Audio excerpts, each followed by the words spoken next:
Hello everyone, I am Shruti and I have with me Ishan. We are going to be your host for today's episode.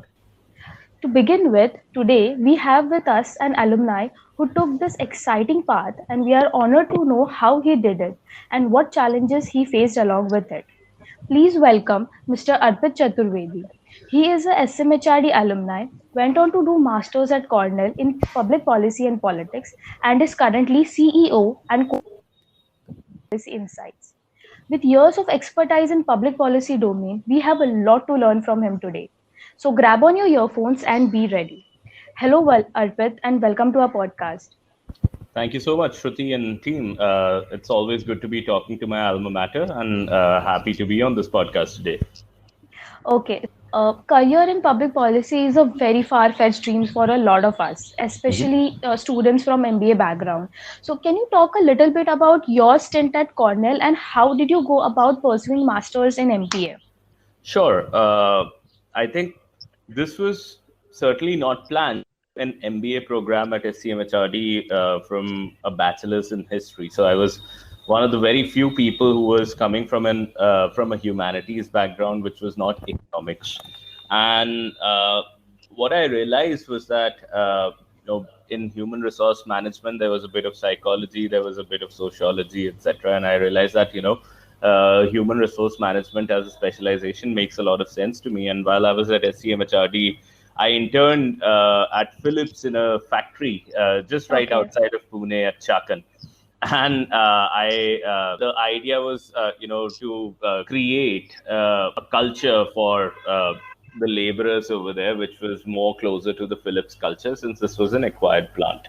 So, that obviously involved a lot of thinking about how do you bring in aspects of sociology, bring in aspects of psychology, blend it together and, create a culture. Now, that got me very interested in the more, applied side of human resource management and things which are related to, as I said, socially oriented stuff. And then I started working as a consultant. I got placed after SCMHRD, started working in a talent management consulting firm.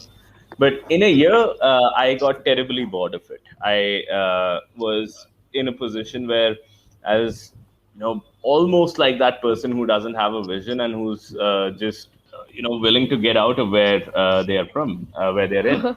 And I'm sure it happens to many of us, and a lot of us, due to various reasons, they stick around and they don't get the right opportunity to jump out. And this was also the time when I started thinking that, I've worked on this culture stuff. I can probably, work with schools, because education was something I was always passionate about. And I thought that I'll set up my own firm, set up my own organization, work with schools and try to, sell them the idea that, what differentiates one school from another is not just the buildings or the facilities, it's the culture.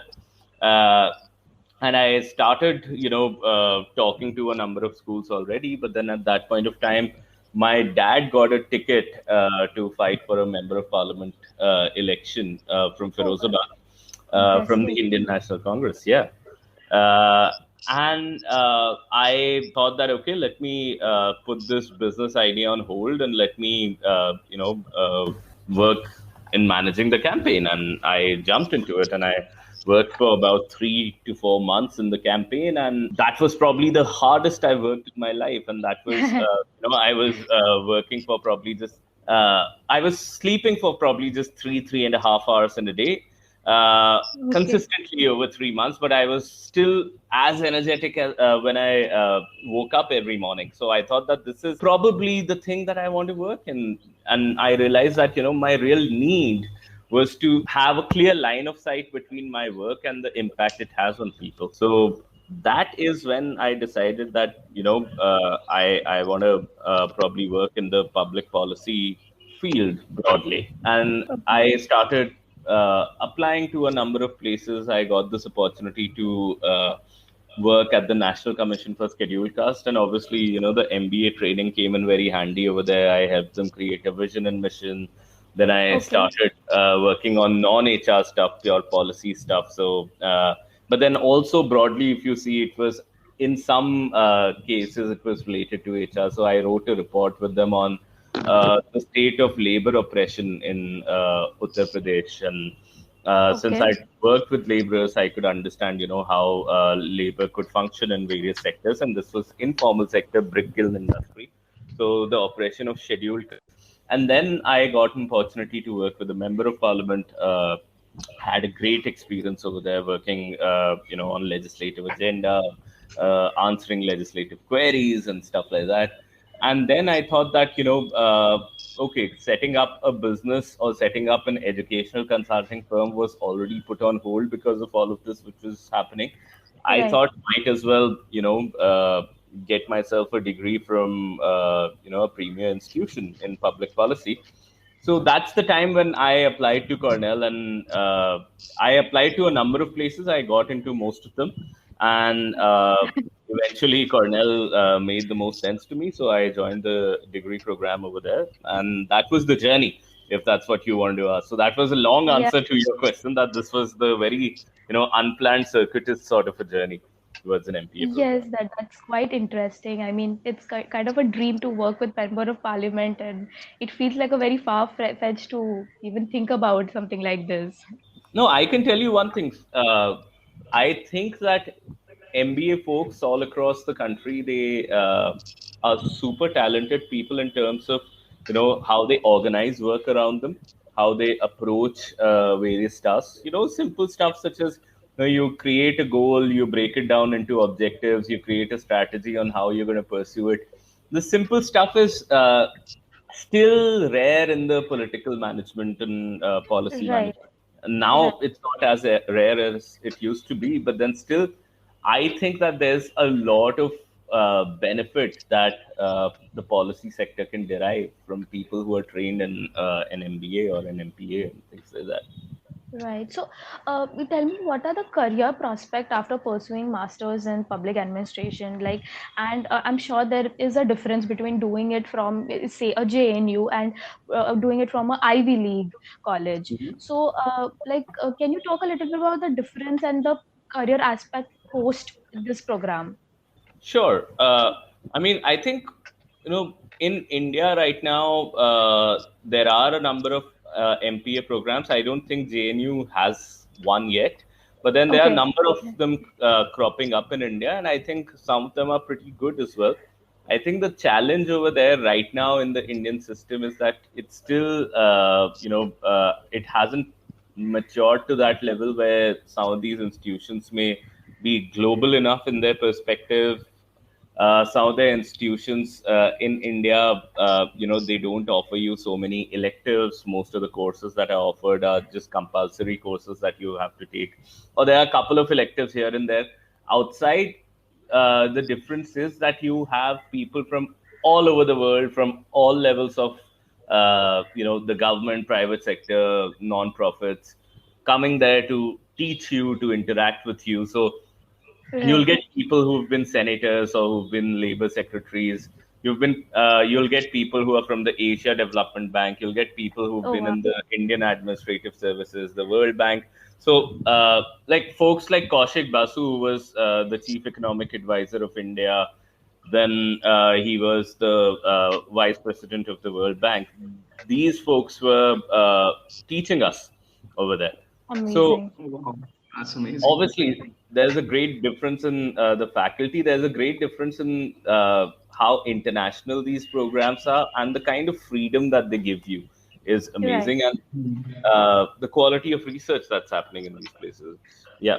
Yeah, so just a general follow-up question on what you just said. I'm sure that most of our listeners, after hearing what you just said in terms of the vast opportunities and the immense exposure you get at such institutions, they'd feel inclined towards pursuing public policy as a field. But there seems to be a general perception in the market that you have to have a strong economics or social sciences background, be it academically or professionally, to pursue the same.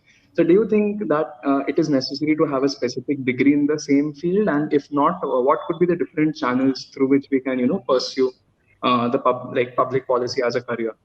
So I think, see, in India, public policy, I call it an industry in the making.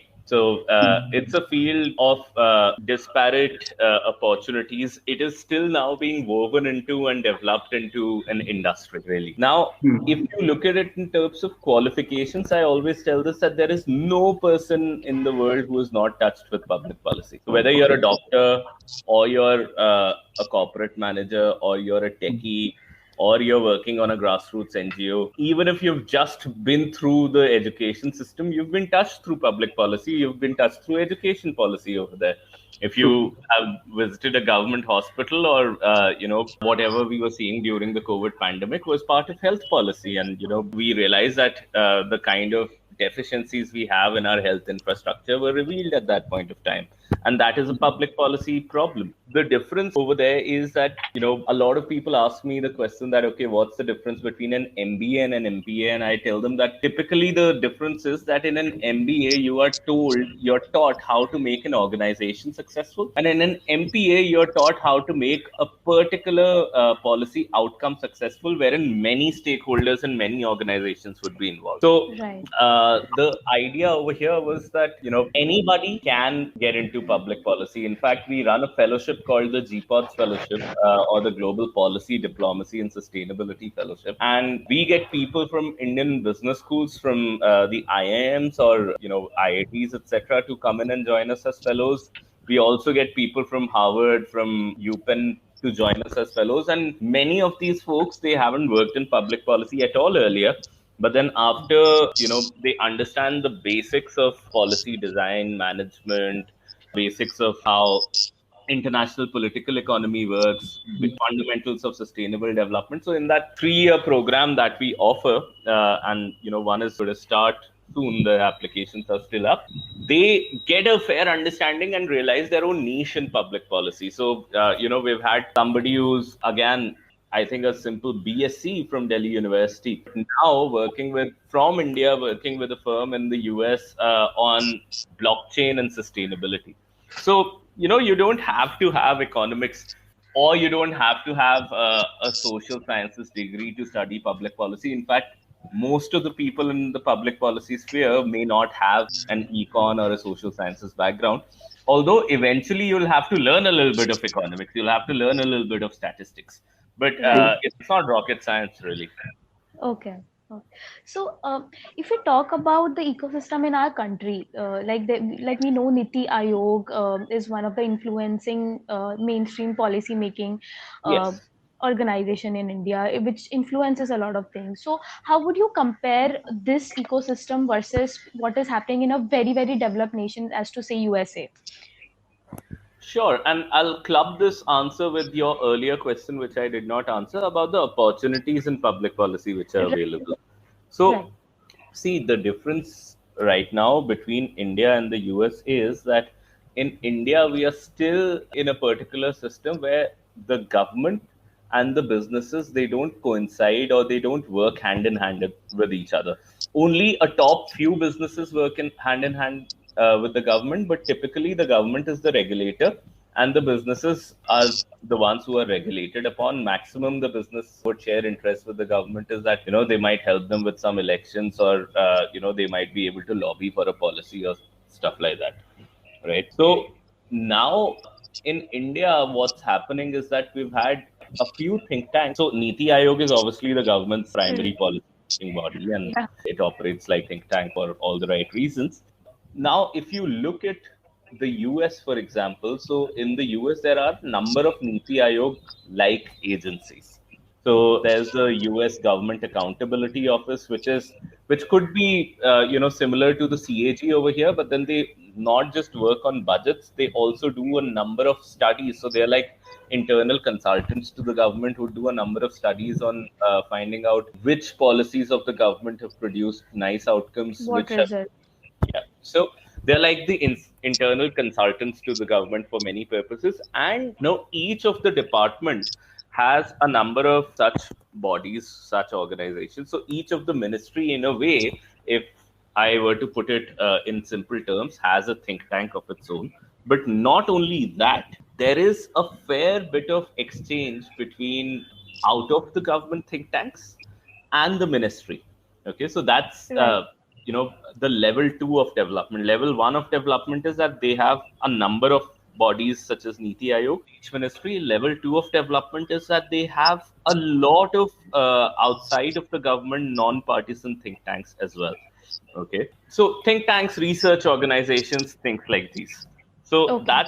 that's level 2 of the government over here.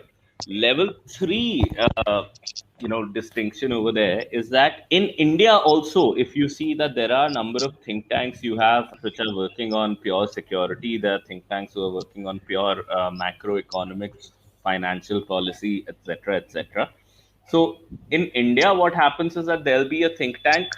They will be working. Let's say if I'm a think tank, I'm working with the tech ministry. Then all my efforts will be focused towards just advising the ministry.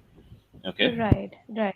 Now, the level 3, which is there in the US and many other European countries like Germany, is that the think tanks are playing a dual purpose.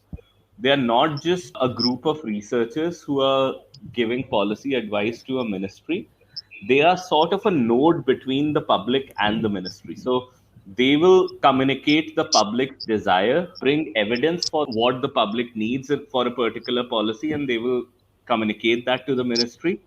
And they will also do the opposite communication. If the ministry is coming up with an innovative policy, then they'll also mentally prepare or quote unquote sell the policy to the public that okay, this is something which is happening, this is good or this is bad or whatever. So it's a two-way Okay. street over there in that think tank. And then these think tanks are again very closely related to these, embedded in the university higher education system over there.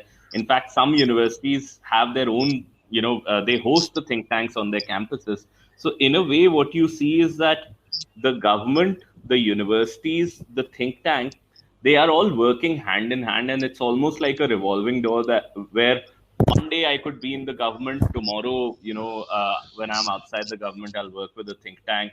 After a while, I'll start teaching a course in a university. So or after a while, I'll again be called for a state government's bureaucracy or something like that. So, there's a Okay. revolving door over here, which we don't have really in India. In India, we have, very limited, very narrow interactions that way. Okay.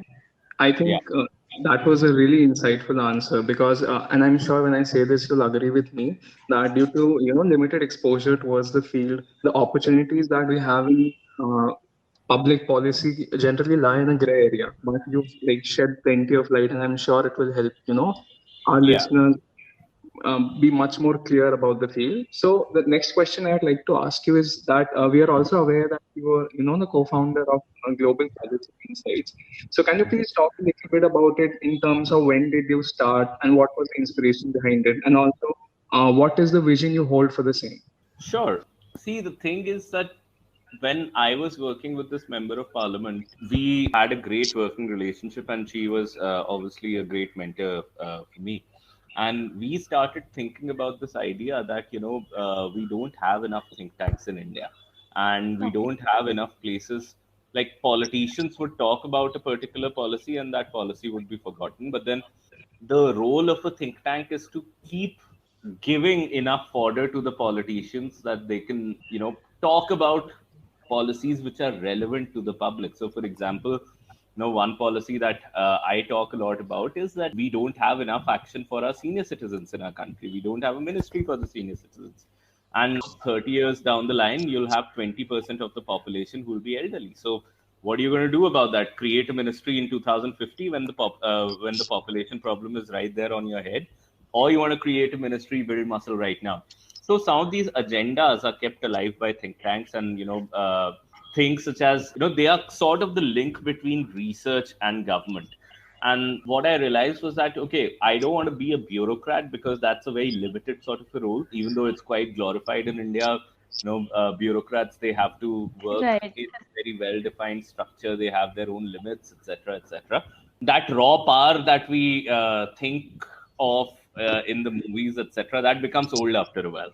That becomes limited after a while. So I didn't want to become a bureaucrat, and then I did not also want to become a full-time politician because politicians are, running on a 5-year to 5-year election cycle at the end of the Right. day.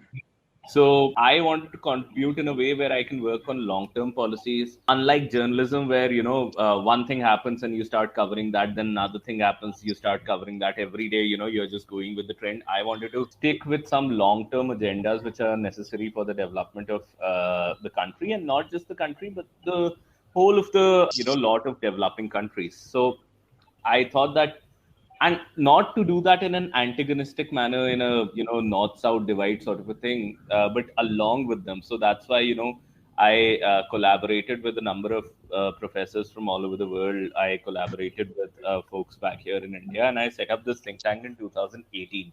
And we Okay. are set up now in in India, the UK, and the US. That brings in the more knowledge sharing and collaborative part, because now things are more networked, and that's the way that we will develop in the future. So that was one thing that I was I set it up. And then what I realized was that in India, if we want to get some of these things done, the fundamental question for India, I still think today, is that it is the question of climate change and sustainability. And B is the question of how you're going to figure out your place in the great power competition between China and the US. I think Okay. from these two questions, all of the answers or all of the related questions emerge. Yeah. And the thing was that I realized that we still have a lot to do in terms of educating people about these things. So, while we're producing a lot of research, we are consulting private sector agencies, we are consulting people in the government at various levels. We also started identifying and understanding what is the need for, a global education of sorts, even if that education is from a short term perspective. And that's how we came up with this fellowship called the Global Policy Diplomacy and Sustainability Fellowship, where we brought together a number of organizations. So Global Policy Insights was one, then Envipol, an environmental consulting firm, was one, which is also founded by another Symbiosis graduate from the Symbiosis Law School, who later went on to Stanford. He has set up this environmental firm over there. And then ANCSSC, which is part of the UN, United Nations South-South Cooperation. So these three came together, and we started this program where, it's almost like a mini Ivy League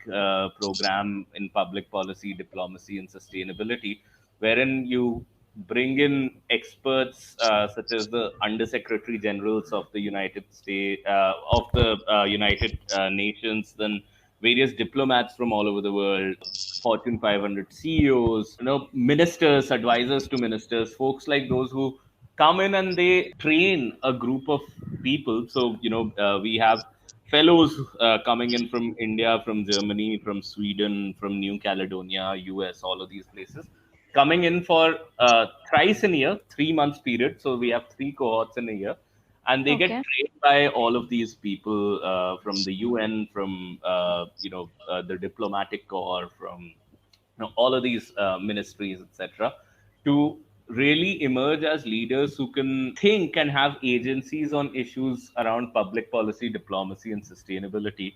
And so far we've been able to get some amazing people from all over the world. Like, something that's going to happen just in a couple of days, we have people from India, partners of BCG, partners of KPMG, and all of these places, an ex-PO from the Bill and Melinda Gates Foundation, coming in and talking about the state of public policy, sustainability, and the government of India from business perspective. So they're going to be talking about that, and we've made this event open. We have, people like the UN permanent representative of Croatia, who's going to be talking about how peacekeeping is done, what's the training and politics and the economics that goes around maintaining peace in conflict zones and stuff like that.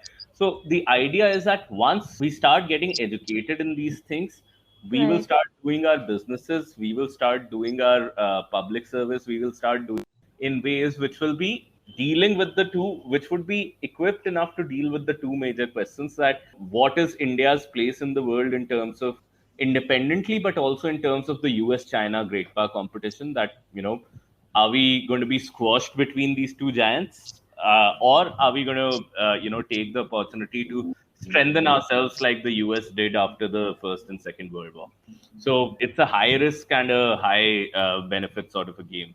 for us over there. So that's one. And the second thing is how we're going to, deal with our climate crisis, because if our water, runs Right. out, it's not potable, or if, rivers like the Ganga, etc., you will not be able to drink any water from that, then imagine we are one-fifth of the world population, a teeny tiny population like Afghanistan or Iraq, because of Right. lack of resources or bad management of resources. When the governance structures, etc., they explode over there, then there is such massive chaos in the world.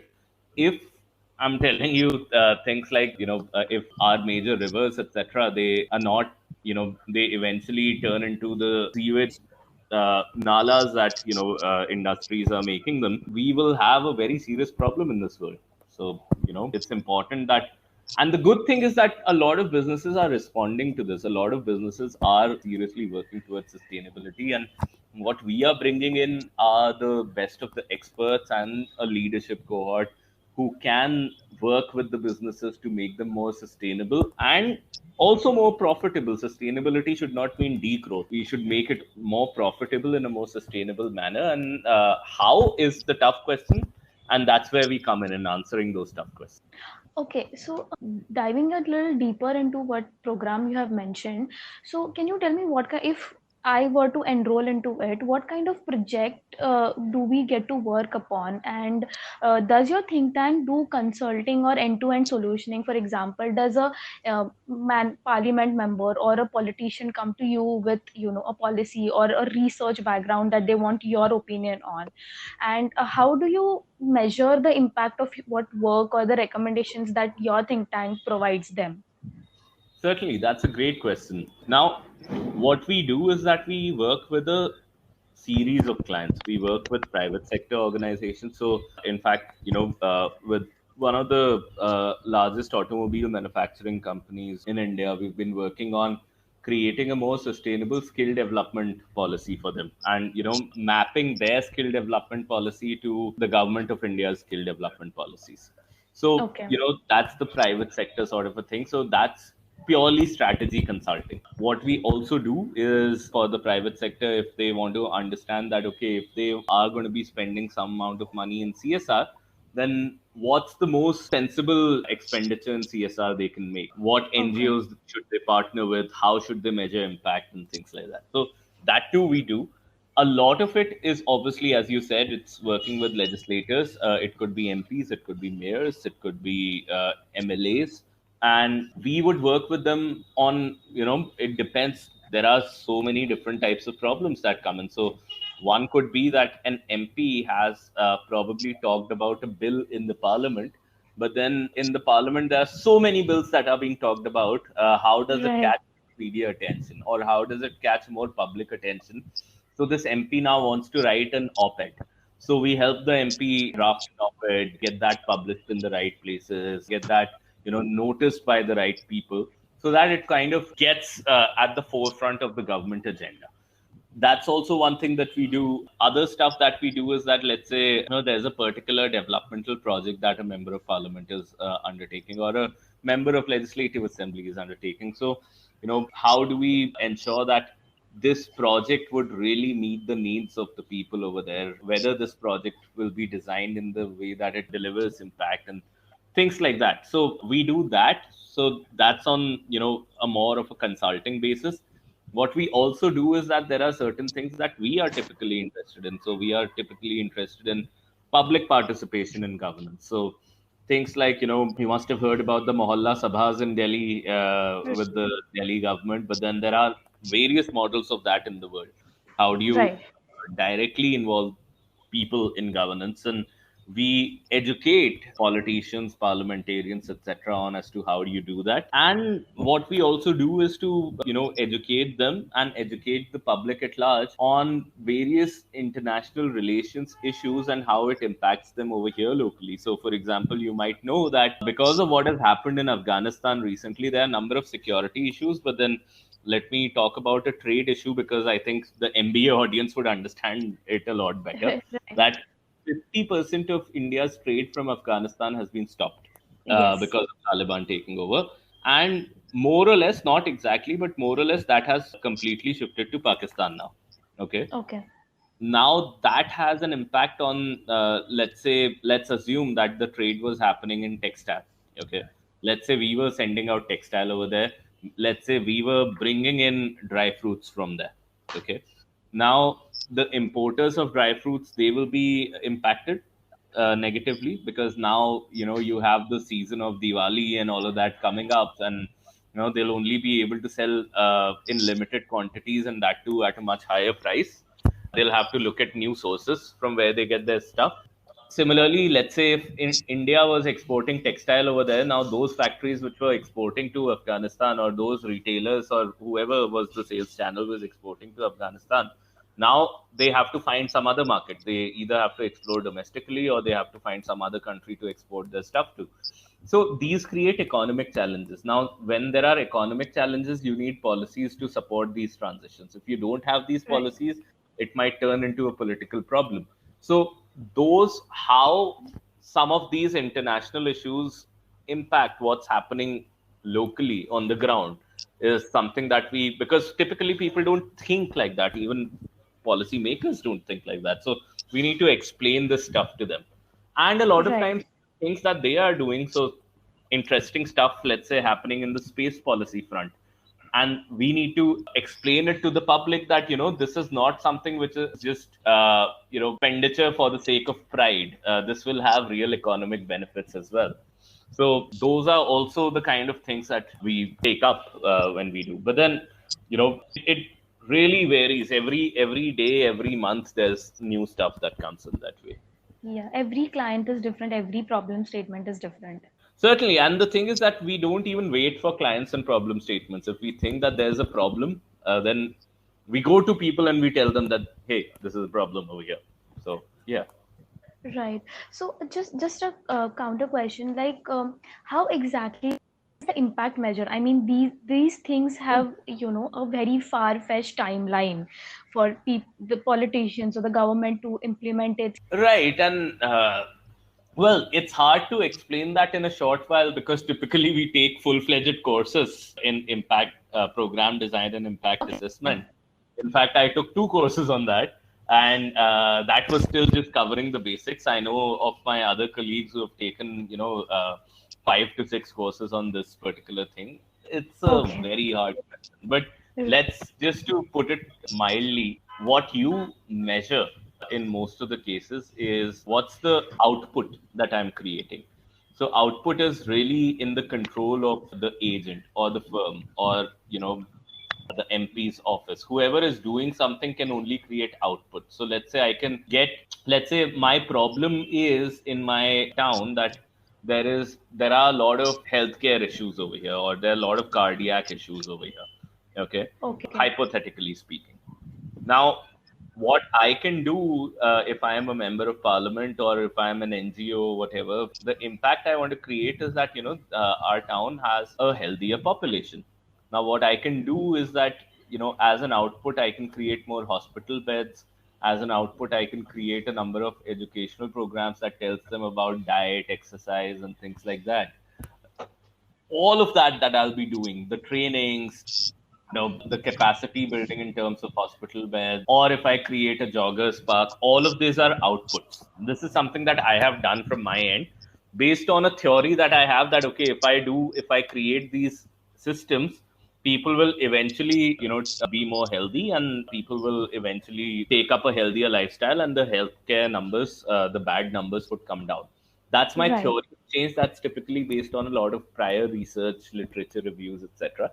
So Right. now the output has been generated. Now the output will have certain outcomes. So if I have enough hospital beds, that means that the sick patients are tended to.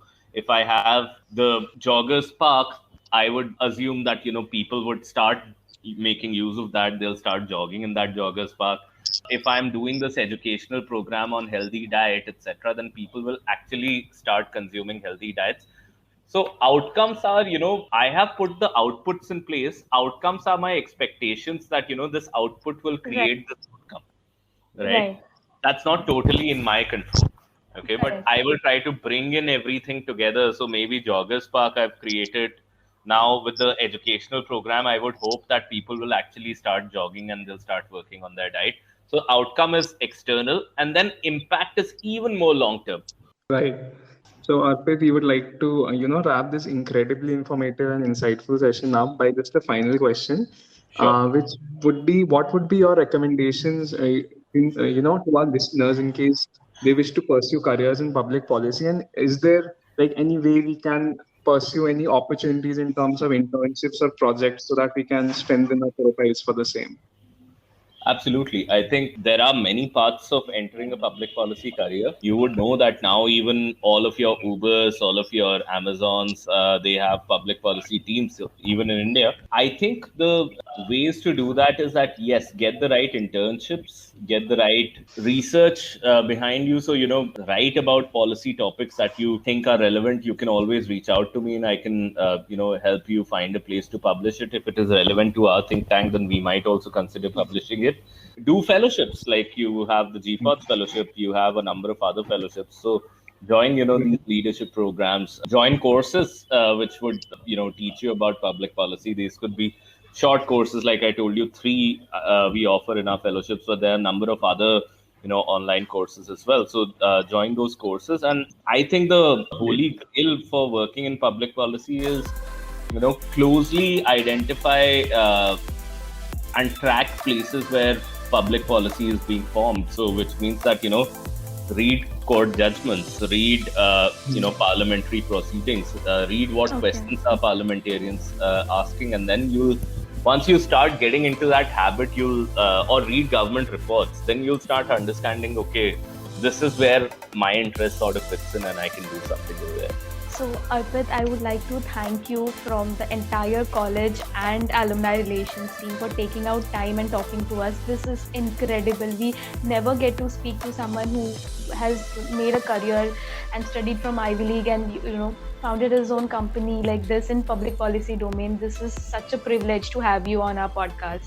No, thank you so much. I enjoyed speaking with you guys, and I'll look forward to the publication of this podcast. Yes. Thank you, Arpit. Perfect. Thanks.